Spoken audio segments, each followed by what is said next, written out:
Merhaba arkadaşlar.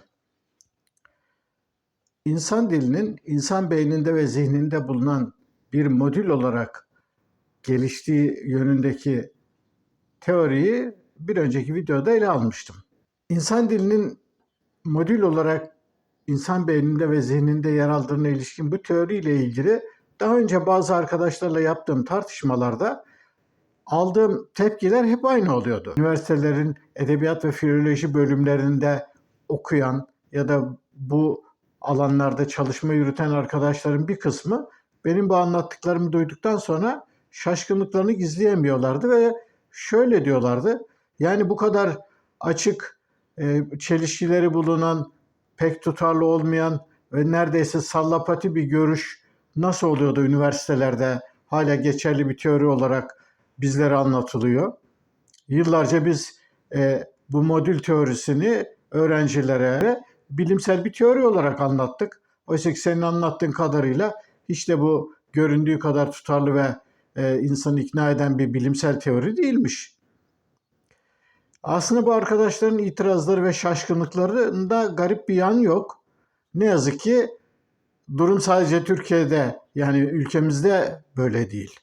Yani İngiltere'nin en ünlü, en büyük üniversitelerinde, Amerika'da konuyla ilgili bölümlerinde anlatılan teoriler de esas olarak bunlar. Bir bütünlüğü olmadan belli kendi koyduğu bir takım öncüllere dayanarak kendinden menkul açıklamalarla dili açıklamaya çalışan bu teoriler ne yazık ki dünyanın hemen hemen bütün gelişmiş ülkelerinde ve bütün üniversitelerde verilen derslerin ağırlıklı merkez noktalarından birisi bu. Birisi Chomsky'nin evrensel dil bilgisi ise hemen onun ardından bu insan dilinin bir modül olarak insan beyninde ve zihninde yer aldığına ilişkin anlayış geliyor. Peki bu nasıl oluyor? Nasıl oluyor da bu kadar böylesi çürük temelleri olan ve kolayca eksiği gediği ortaya konulabilecek bir teori nasıl oluyor da bu üniversitelerde hala baş tacı ediliyor? Aslında bunun tarihi epey bir geriye gidiyor. Yani şöyle geriye gidiyor. Ne yazık ki felsefi düşüncede epistemoloji dediğimiz Türkçe'ye bilgi bilim ya da bilim felsefesi olarak çevrilen disiplin çerçevesinde insan bilgisinin olanakları ve gelişmesi ve nasıl gerçekliğine yönelik düşünce disiplini henüz belli bir oturmuşluk sağlamış değil. Yani bunun tabii bu konunun tartışılması bizim burada dille ilgili yaptığımız araştırmanın boyutlarını çok aşar. Dolayısıyla ta Platon'dan başlayarak Kant'tan ve İngiliz deneycilerinden geçerek birçok konuya girmek gerekir ki konumuz bu değil. Fakat dikkat ederseniz ben dille ilgili araştırmalar konusunda zaman zaman sözü bu konulara getiriyorum. Yani daha önce anımsayacağınız gibi maymuncuk teorilerden söz etmiştim. Teleolojik yani erekselci, erek bilimsel anlayış dediğimiz anlayışın eleştirilmesini yapmıştım. Çünkü bu anlayışlarla hesaplaşmadan, bu anlayışların önünü arkasını ortaya koymadan dille ilgili sağlam bir bakış açısına geliştirmek çok zor. Ne yazık ki insan düşüncesi ve genel olarak felsefi eğitimin yaygınlaşmamasının sonucu olarak bizim gibi ülkelerde durum çok daha vahim olmakla birlikte dünyanın genelinde de bu konuda fazla bir adım atılmış değil. Yani bunu nereden anlıyoruz? Bunu anlamanızın en kolay, en kestirme yolu astrolojidir. Yani dünyanın neresine giderseniz gidin, bütün televizyonlarda, yayın organlarında, yayın kitaplarda astrologlar baş tacı, milyonlarca insan astrolojiyle yatıp astrolojiyle kalkıyorlar. Oysa ki astroloji kelimenin gerçek anlamıyla tam bir sahte bilimdir. Yani şarlatanlıktır. Çünkü astrolojinin sunduğu şeylerin hiçbir bilimsel Bırakın bilimsel olmayı, akla dayanır, akla yakın hiçbir açıklaması ve izahı da yoktur. Yani astrolojik burçlar denilen burçlar her biri uzayın sonsuz boşluğunda milyonlarca ışık yılı birbirinden uzaklıktaki saymaca yıldız topluluklarını geçmişte Sümerler, Babiller, yani 4-5 bin yıl önceki gökyüzüne bakan din adamlarının oluşturdukları burçlar ve bu hala o burçlar dayanarak bugün insanların kişilikleri, gelecekleri, beklentileri, her şeyleri bunlarla açıklanmaya çalışılıyor. Yani yani o kadar komik ve akıl dışı bir durum ki insan birazcık bilimle, felsefeyle ilgisi olan insanların yani bu astrolojik saçmalıklarla e, işte uğraşmaları ya da bunları ciddiye almaları gerçekten inanılır bir şey değil. Çünkü şöyle düşünün, bu astrolojik burçların her biri biraz önce söyledim. Her biri birbirinden milyonlarca ışık yılı uzaklıktalar. Daha da kötüsü biliyorsunuz evren mevcut kabul edilen teoriye göre evren sürekli genişliyor. Yani genişliyor ne demek? Bu yıldızlar sürekli olarak birbirlerinden uzaklaşıyorlar. Şimdi düşünün milyonlarca, yüz milyonlarca yıl ışık yılı uzaklıktaki burç dediğimiz yıldızlar sürekli birbirlerinden büyük bir hızla birbirlerinden uzaklaşıyorlar. Ama biz hala bu uzaklaşan yıldızlara bakarak kişinin doğduğu andaki yıldızların konumundan, yani işte diyelim güneş burcu deniyor buna. Güneş burcundan bakarak kişinin kişilik özelliklerine ilişkin belli ipuçları yakalanmaya çalışılıyor. Daha sonra ay burcu deniliyor. Ay burcu dediğimizde işte o kişinin duygusal iç dünyası ile ilgili bir takım ipuçları yakalanmaya çalışılıyor. Aynı zamanda kişinin doğduğu dönemde işte ufuk çizgisindeki yıldızların konumunu belirten yükselen burç diye bir kavram var. Yükselen burçta kişilerin dış görünümlerini, onlarla ilgili ilk izlenimleri ve kişilerin başkalarıyla ilişkilerindeki bir takım özellikleri açıklıyor. Yetmiyor. Örneğin alçalan burç diye bir şey var. Diyelim işte burçlarla ilgili özellikleri okuyorsunuz. İşte Koç burcu şöyle şöyledir. İşte Yay burcu şöyle şöyledir. Koçla Yay şöyle anlaşır, anlaşamaz falan diyorsun. Ama bir bakıyorsun Allah Allah. Yani astrologların hiç öngörmedikleri bir biçimde iki tane insan mesut, mutlu, onlarca yıl birlikte yaşamışlar. Karı kocalar çok mutlular ama burçları da birbirlerinin tam tersi. Peki burada astroloğumuz bocalıyor mu? Hayır, bocalamıyor. Niye bocalasın ki? Bu sefer devreye ne giriyor? Alçalan burç giriyor. Alçalan burç ne? Yani görünürde hiçbir bağ, hiçbir nedensel açıklanabilir işte astrolojik haritalarda belirtilen özelliklere uymasa da hiçbir görünümlü olmasa da bazı kişiler içten içe birbirleriyle uyumlu olabilir.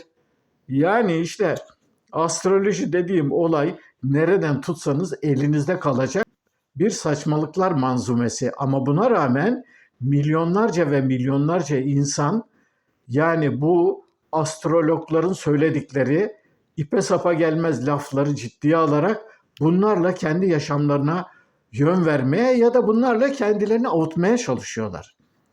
Şimdi bu tabii bizim dille ilgili araştırmamızın boyutlarını aşan insan psikoloğisinin yani insan psikolojisinin derinliklerinde yatan bir takım eğilimlerle ve durumlarla ilgili sıkıntılı bir durum.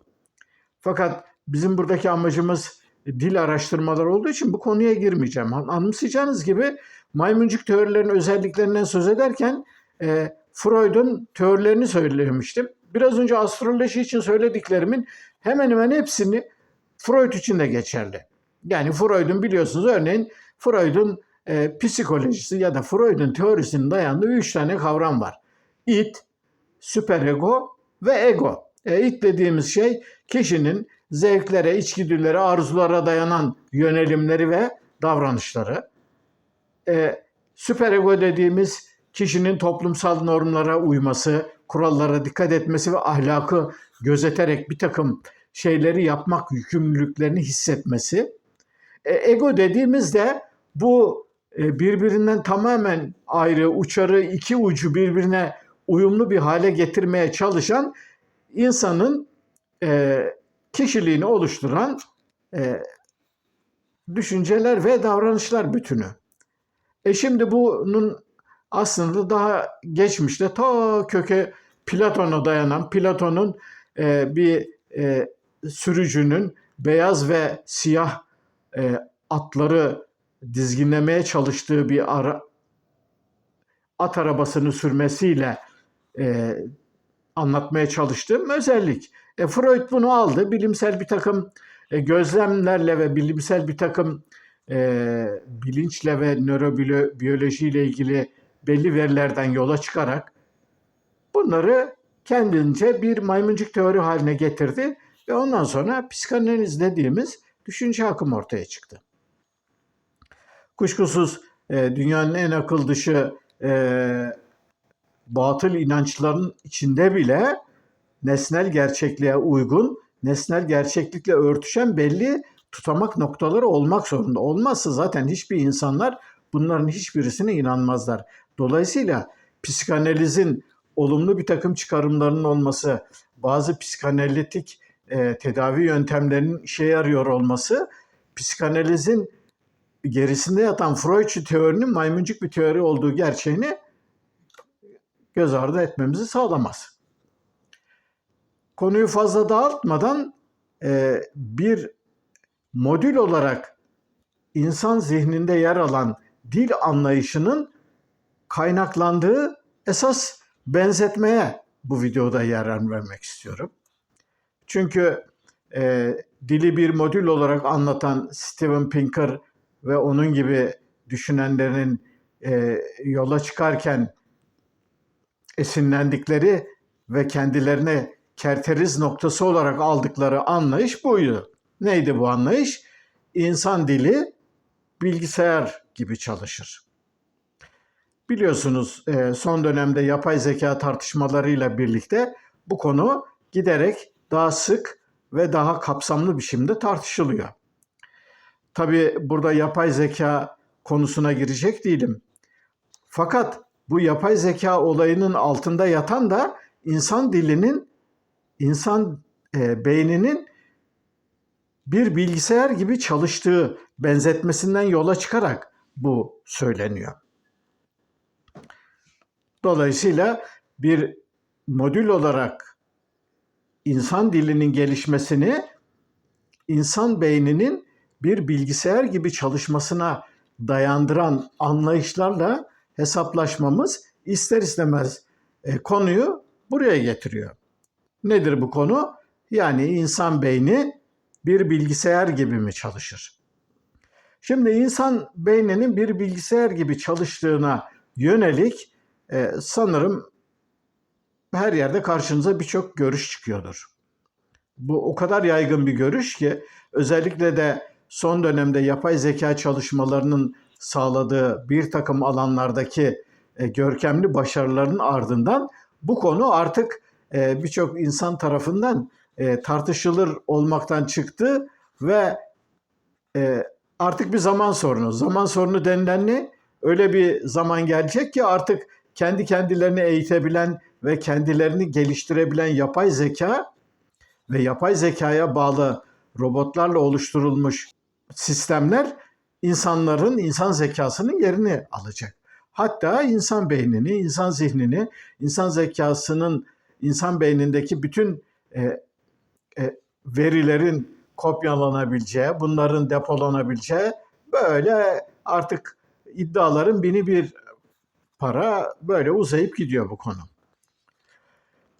Şimdi bu insan dilinin bilgisayara benzetilmesi konusunun neden bu kadar cazip olduğunu anlamak aslında zor değil. Çünkü daha önceki videolarda yeri geldiğinde sık sık ele aldığım gibi insan zihni, insan beyni ve düşünme tarzı aslında belli örüntüler aramaya yönelik içgüdüsel bir eğilimi var. İkinci bir eğilim, bu örüntüleri yakalandığı gibi bu örüntüleri oluşturan bir amaçlılık ve zihin okumadan da geçmek durumundayız. Yani Buna yönelik de bir eğilimimiz var. Nitekim bunun çarpıcı örnekleri olarak örneğin bir önceki videoda deprem olayını anlatmıştım. Deprem olayını binlerce yılı insanlar hep böyle görünür, basit, işte Tanrı'nın cezası ya da işte dünyayı üzerinde taşıyan kaplumbağanın kımıldaması vesaire vesaire bildik olaylarla açıklamak hiç de insanlara garip gelmiyordu. Benzer biçimde canlılığın ortaya çıkması, canlılığın gelişmesi, canlılığın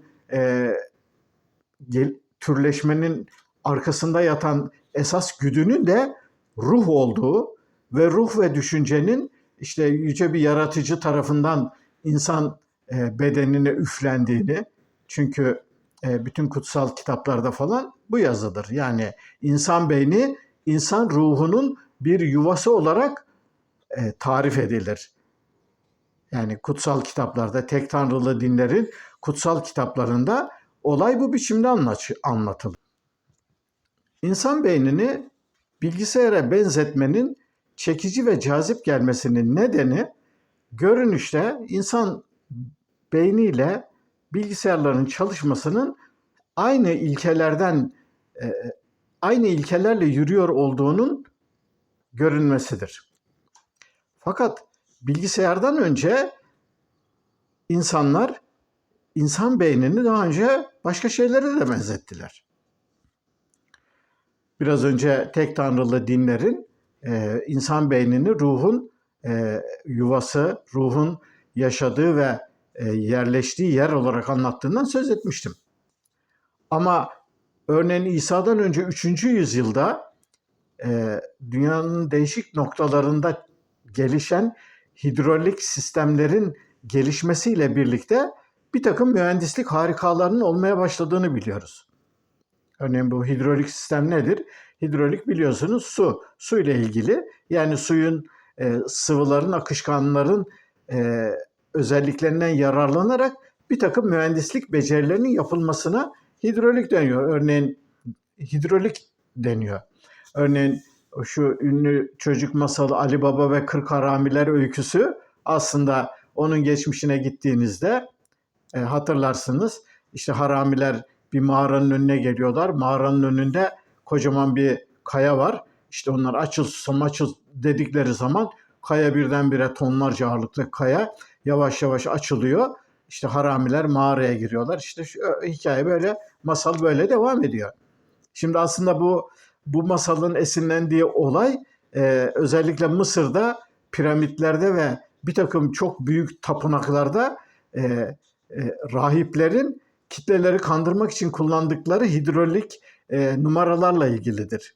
Yani hidrolik bir sistemin üzerine oturtulduğunda 50-100 tonluk büyük bir tapınağın kapısını taştan, mermerden bir kapıyı küçük bir manivelayla onu ittirerek çok kolay biçimde açabilirsiniz. Ama eğer bu hidrolik sistemi bilmiyorsanız tabii bu inanılmaz bir şey gibi gelir size. Dolayısıyla hidrolikteki bu görkemli buluşlar ve bir takım tekniklerin geliştirilmesinin ardından bu düşünsel planda da kendisini yansıttı ve insan beynini ve insan fiziksel ve zihinsel aktivitelerini bazı düşünürler hidrolik sistemlerdeki akışkanların çalışma ilkelerine benzetmeye başladılar. Yani bu anlayışa göre örneğin beynimizdeki bir takım bölümlerin işlemesi, değişik düşünce, yargı ve karar aşamalarına geçilmesi, beyinde bulunan değişik sıvıların damarlarda ve değişik biyolojik kanallardaki hidrolik çalışma ilkeleri açıklanabileceğini söylüyorlardı. Dolayısıyla insan beynini hidrolik sistemlerle açıklamaya yönelik güçlü bir eğilim vardı. Bu eğilim uzun süre devam ettikten sonra yerini 15. yüzyıldan sonra aslında mekaniğin gelişmesine, mekanik aletlerin, işte değirmenciliğin, makinaların, yavaş yavaş mekanik bazı aletlerin ve saatlerin falan gelişmesiyle birlikte bu sefer hidrolik çalışma ilkeleri yerini dişliler, çarklar, yaylar ve karmaşık düzeneklere bıraktı. Yani bu bir dönem öylesine meşhurdu ki bu konu o kadar ilgi çekiyordu ki felsefe tarihinin kilometre taşlarından birisi olan Descartes ve Thomas Hobbes değişik yazılarında insanın fiziksel ve düşünsel bir takım açıklamalarını bu mekanik araçlarla ve mekanik yöntemlerle açıklamaya çalıştılar.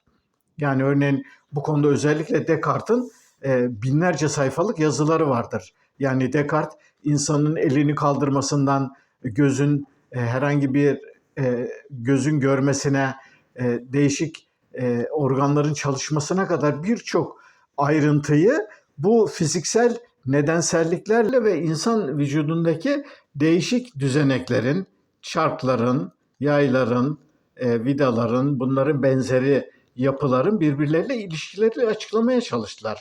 Bu da güçlü bir eğilim olarak yaklaşık bir 100-200 yıl bu eğilim sürdü. Yani insan beyninin mekanik bir biçimde işlediğine yönelik anlayış. Daha sonra elektriğin ortaya çıkmasıyla birlikte fiziğin ve kimyanın temellerinin iyice atılması insan beyninin aslında kimyayla ve elektrikle açıklanabileceği yönünde bir eğilim doğurdu. Ve bu dönemde özellikle 1700'lü yıllardan sonra insan beyni elektrik ve kimyayla çalışan bir düzenek ve onun ilkelerinin de bu ilkelerle açıklanabileceği yönünde bir anlayış gelişti. 1800'lü yıllarda özellikle elektriğin ve yaygınlaşması ve elektrikle ilgili değişik buluşların ardından birçok düşünür ve bilim insanı insan beyninin de aslında elektrikle çalıştığını ve elektrikle çalışan örneğin ünlü fizikçi Helmholtz insan beynini bir telgrafa benzetmişti. Sonuçta 1940'lardan sonra bilgisayarların ilk adımlarının atılmasıyla birlikte ve zaman içerisinde bilgisayarların gelişmesiyle birlikte bugün adından söz ettiğimiz ve tartışmaya çalıştığımız insan beynini bir bilgisayar gibi çalıştığı ve dolayısıyla beyinle bilgisayarın çalışması arasında açık bir paralellik olduğunu söyleyen anlayış gelişti. Şimdi bugün bu anlayışa ilişkin sayısız araştırma, çalışma, makale ve yazı bulabilirsiniz. Beynini bilgisayara benzeten anlayışın aslında bir başka öncüsü de frenoloji dediğimiz anlayıştı. Bu anlayıştan da birkaç kelimeyle söz edeyim. 18. yüzyılın sonlarında yaşamış bir Alman bilim insanı olan Franz Joseph Gall'ın ortaya koyduğu frenoloji anlayışı aslında şunu anlatıyordu. Gall, insan beyninin belli bölümlerden oluştuğunu, bunun bir mozaik olduğunu, bu mozaiğin belli bölümlerinde belli duyguların, belli davranışların, belli hareketlerin, belli tepkilerin ayrı ayrı yerlerinin olduğunu. Yani ne demek bu? Şimdi insan beyni bir mozaik gibi düşünün. Bu mozaiğin bir noktasında örneğin konuşma merkezi var. Bir noktasında kızgınlık merkezi, bir noktasında empati, bir noktasında görmeyle ilgili organların yoğunlaştığı bir nokta, bir noktasında sesle, işitmeyle ilgili, bir noktasında insanların birbirleriyle ilişkilerine, sosyal ilişkilerle ilgili, bir noktasında savunma ile ilgili böyle sayısız duygusal, davranışsal ve biyolojik özelliğin beyinde ayrı ayrı merkezlerinin olduğunu ve bütün bunların bir mozaik biçiminde beynin değişik bölümlerinde serpildiği söyleniyordu. Tabi bu frenoloji ile ilgili anlayış bir süre sonra işi ırkçılığa kadar götürdü. Yani değişik ırklarda, değişik ırkların kafa taslarının farklı olması, kafa taslarına farklı olarak beyindeki lobların konumlanması ya da ilişkilerinin farklı olduğundan hareketle bu bazı aşağı ırklarda belli bölgelerin, örneğin uygarlıkla ilgili hesaplama, soyut düşünme, sanat, estetik gibi bölümlerin aşağı ırklarda gelişmediğini, dolayısıyla bunların bilimsel düşünceye bilimsel düşüncelere ulaşamayacaklarını ve gelişmiş buluşlar yapamayacakları falan şeklinde görüşler ortaya çıktı. Bu da frenolojinin giderek ırkçılığa ve zaman içerisinde biliyorsunuz faşizmin teorisini oluşturan ırkçıların yola çıktıkları noktalardan birisi de buydu. Frenolojiyle başlayıp ırkçılığa kadar gelişen beyni bir mozaik halinde düşünen anlayış günümüzde kendisini özellikle bazı zihin felsefecilerin çalışmalarıyla başlayıp daha sonra da değişik disiplinlerden düşünürlerin ortaya attıkları bu modüler anlayışlarla birlikte tekrar güçlendi. Yani şimdi insan dilinin bir modül olarak beyinde ve zihinde yer aldığını söyleyen anlayış aslında bunun kaynaklandığı ya da esinlendiği örneklerden birisi ünlü İsviçre çakısı örneğidir. Örneğin bazı bu insan beyninin değişik modüllerden oluştuğunu söyleyen anlayışı savunanlardan bazıları o çok becerikli yaklaşık 40-50'ye yakın farklı küçük aletin tek bir çakıda birleştiği ünlü İsviçre çakısı vardır biliyorsunuz. Bu İsviçre çakısının içerisinde o küçücük çakının her bir bölümünde çok farklı işler var. İşte mantar açarsınız, delme vardır, kesme vardır. Ondan sonra birbirine tutma, çekme. Yani sayısız yaklaşık artık o çakının özelliğine göre 30, 40 hatta 50'ye kadar farklı işlerde kullanılabilecek küçük alet bu İsviçre çakısının bünyesine eklemlenmiş durumdadır. Şimdi bu ünlü İsviçre çakısından örneğinden hareket eden bu düşünür ve araştırmacılar insan beyninin de hemen hemen her konuda ayrı bir modüllerden oluştuğunu ve bu modüllerin bütününün birlikte insan beynini ve zihnini oluşturduğunu söylüyorlar. Bir önceki videoda insan dilini bir modül olarak açıklayan anlayışın kaynaklandığı nokta bu. İnsan beyninin bir bilgisayar gibi çalıştığını söyleyen anlayışın geçmişteki anlayışlardan özünde bir farkı yok. Konunun özü şuraya dayanıyor. Yani bugün esas olarak nasıl çalıştığını, düşünceyi nasıl ortaya koyduğunu bilemediğimiz beynin bir takım özelliklerini daha basit ve insan ürünü bir takım mekanik araç ve gereçlere benzeterek onların çalışma ilkeleriyle insan beynini açıkladığını zanneden anlayışların sonucu bu benzetme. Biçimsel olarak baktığınızda insan beyniyle bilgisayar arasında belli paralellikler kurmak o kadar zor bir şey değil. Çünkü sonuçta bilgisayarda, beyinde elektrikle çalışıyorlar. Yani bu elektriğin biyolojik ya da fiziksel, kimyasal yollarla ortaya çıkıp çıkmadığı o kadar önemli değil. Ama nöronların çalışmasının elektrik impulsları dediğimiz elektrik iletileriyle sağlandığını biliyoruz. İkincisi, bildiğiniz gibi bilgisayarlar esas olarak veri toplayan, verileri işleyen ve bu işlediği verilerden önümüze bir takım sonuçlar koyan aletler. Dolayısıyla bilgisayarlar değişik bölümlerden oluşuyorlar. Nedir bu bölümler? Örneğin işte yonga dediğimiz, çip dediğimiz devreler, kapasitörler, röleler, yani elektronik bütün aletlerin temelinde bulunan bazı temel bileşenler bilgisayarlarda da var. Dolayısıyla bunların hepsinin bir bütünü olarak bilgisayar işlev görebiliyor. Ve bilgisayarın kapasitesi bu birimlerin gücüne, sayısına ve bunların birbirleriyle kurdukları ilişkilerin sıklığına ve bütünselliğine bağlı bir olay. Hemen hemen insan beyni de aynı durumda. İnsan beyninde de örneğin nöronlar var. Bu nöronları arasında onlara yardımcı olan beynimizde glia hücreleri var. Bu nöronlar arasındaki bağlantıların kurulması, sinaptik bağlantıların kurulması da tıpkı elektrik devrelerinin kurulmasında olduğu gibi belli ilkelerle şey yapılıyor. Bu açıdan da bir benzerlik var.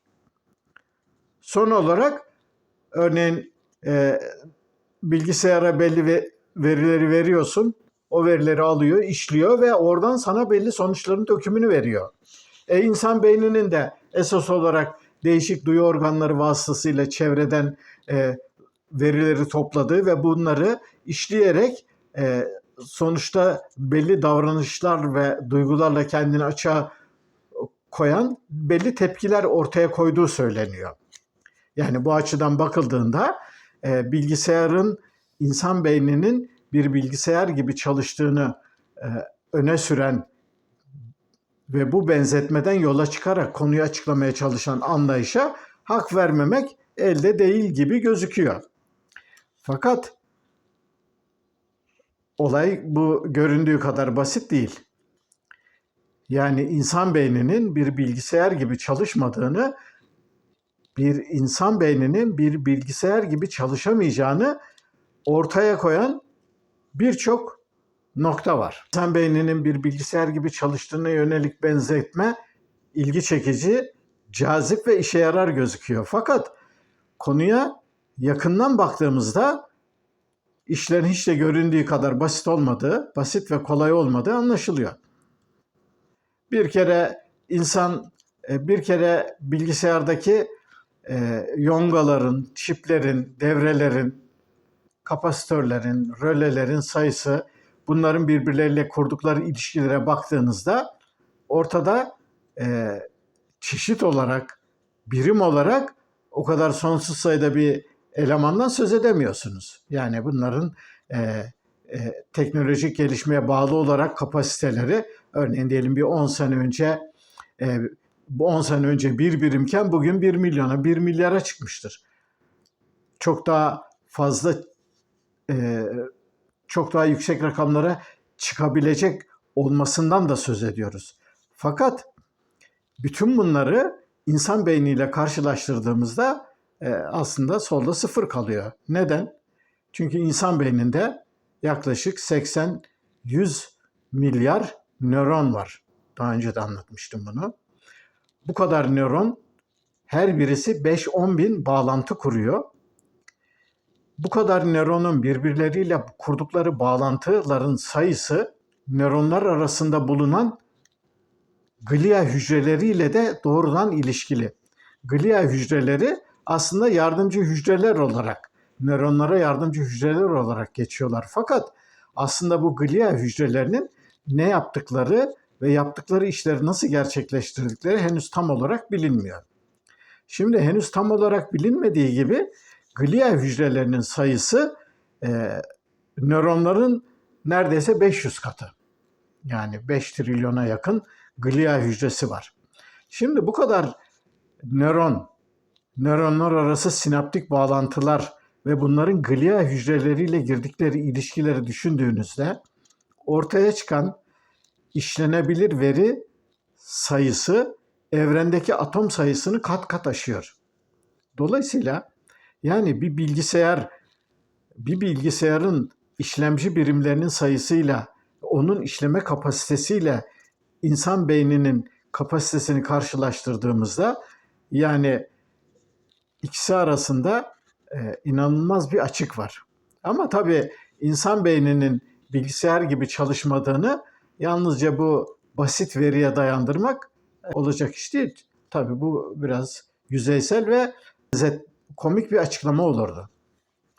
Burada insan beyninin bir bilgisayar gibi çalışamayacağına ilişkin açıklamalarımızı esas olarak evrim teorisinin belli ilkelerine dayandırmak zorundayız. Evrim teorisi değişik organ ve yapı ve düzeneklerin nasıl evrimleştiklerini, bunların belli ilkelerini bizim önümüze koymuş durumda. Bunlara yeri geldikçe değindim. Şimdi insan beyni söz konusu olduğunda bu özellikler çok daha ilginç ve çarpıcı bir takım noktalara evriliyor. Şimdi bunları da adım adım ele almamız gerekecek. Fakat burada özellikle şunu dikkat çekmek istiyorum. Yani insan beyninin bir bilgisayar gibi çalışmadığını anlatmaya çalışırken bugün bilgisayarların sağlamış oldukları başarıları, özellikle de son dönemde çokça tartışılan yapay zeka çalışmalarının sonuçlarını göz ardı edip bunları küçümsediğimi düşünmemek gerekiyor. Yani örneğin Deep Blue diye bir bilgisayar vardı. Bu bilgisayar yazılımı dünya satranç şampiyonlarıyla oturdu ve onları artık yeniyor. Yani bilgisayarlar dünyanın en büyük, en usta satranç şampiyonlarını bile yenebilecek düzeye geldiler. Bu az bir şey mi? Elbette değil. Şimdi bir bilgisayarın yaklaşık birkaç saniyede işlediği veri sayısını, yani örneğin çok karmaşık hava raporlarını, hava simülasyonlarını milyarlarca veriyi işleyerek belli örüntülerden geçirerek önümüze çıkardıkları sonuçları inkar edebilir miyiz? Hayır.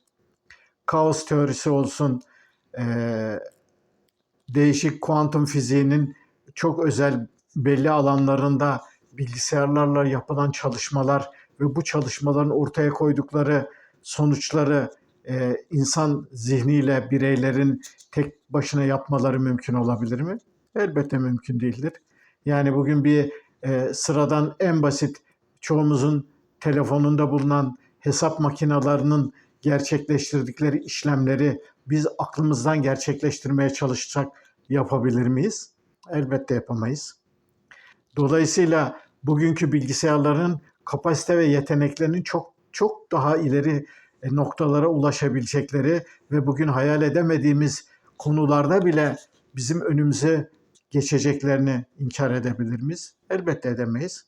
Ama bütün bunlar, bütün bu söylediğim bilgisayarların sağlamış oldukları, yapay zeka çalışmalarının sağlamış oldukları başarılar insan beyniyle bilgisayarların aynı biçimde işledikleri ve insan beyninin çalışma ilkelerinin anlamak için bilgisayarların çalışma ilkelerine bakmanın yeterli olacağını söylemek doğru değil. Tabii bu biraz karmaşık bir konu, olabildiğince basit ve somut bir biçimde, yani evrim teorisi ışığında insan beyninin bir bilgisayar gibi çalışmadığını ortaya koymamız gerekiyor. Bu videonun sonuna geldiğim için bu konuya giremeyeceğim doğal olarak. Bir sonraki videoda insan beyninin neden bir bilgisayar gibi çalışmadığını anlatmaya çalışacağım. Beni dinlediğiniz için teşekkür ederim. Bir sonraki videoda buluşmak üzere. Hoşça kalın.